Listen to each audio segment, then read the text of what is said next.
Chapter 3. Movie night had been a staple of our friendship since the guys and I started it all the way back in 4th grade.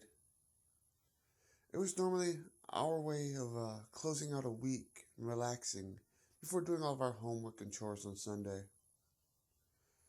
It was normally a fun, innocuous night, but this movie night was a big night this past summer and what started us all downhill.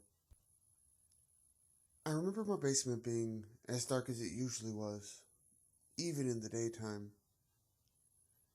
There are only 2 bulbs in my large basement that hang from the ceiling. There are also only small windows near the ceiling, and they are made of really thick blocks of glass that stop a lot of the light from making it its way inside. The 4 of us sat around my family's large basement television. My dad had put so much money into that entertainment system that I haven't seen anything to match it outside of a theater itself. I don't think it's even possible to remember the movie we were watching. Most likely it was either a sophomoric comedy about sex and alcohol, or an action film revolving around caped heroes and heroines or adventures in space. These were our go-to films, as they were easy to watch and we didn't have to pay too much attention. Also, Dill and Lizzie didn't really care much for horror. We normally spent most of the film just goofing around and talking, only really focusing on the screen during action scenes and what we presumed as important plot details. So dumb, easy to watch films were a must. To this moment, I still don't know why Tony would keep pressing Lizzie the way he did that night. Dill and I seemed okay with her keeping some parts of her life a secret from the group, as I'm sure we all did. But Tony apparently had to know everything. I guess, based on the events that followed, that he had become quite possessive of her. And clearly, not in the healthiest of ways. I remember him breaking through whatever nonsense conversation we were having. When are we going to see your house, Lizzie? Everyone paused for a moment. I didn't want to push, but Dill was a bit more easily swayed than I was. Even he had decided to back up Tony this time. Yeah, he said. I was actually wondering the same thing, he added. Lizzie looked at me for help, but I had nothing to throw out there. I wish I had, but I drew a blank in the moment. Perhaps somewhere deep down, I wanted to know just as bad as the others. Backed into a corner as she was, Lizzie decided to finally answer. You probably won't, she started off. My uncle's kind of a dick and doesn't really want me to have any friends. Your uncle? Tony asked. So you don't live with your parents? She answers by shaking her head. We had known this girl for months, and this is the first we had ever heard anything about her life at home. I don't know if it's because she was incredibly private, or perhaps we were just not the great friends that we would have believed ourselves to be. So, shocked, we sat there waiting to hear more. I remember even reaching for the remote and turning down the movie still playing in the background. The drama of the room increased as the gunfire was lowered to a minimum.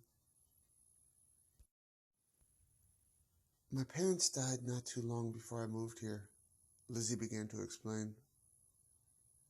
There was a fire and she stammered a little. I was the only one who survived.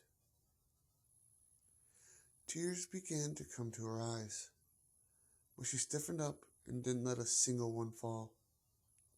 She was always so strong. probably the strongest of the four of us.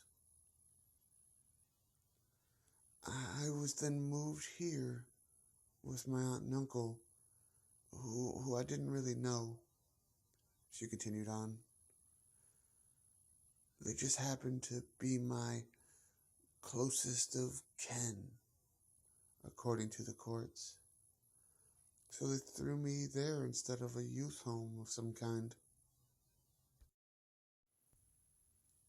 Wow. I couldn't help but make some noise in reaction. Well, your aunt and uncle's house has to be better than a youth home. Dill tried to be supportive.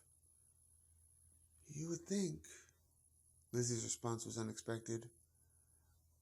But you'd be wrong. Their house is an awful place to live. Oh, was all I could muster up. I don't know why that was the noise that came out, but it was, and I couldn't stop it. Not that anyone else noticed.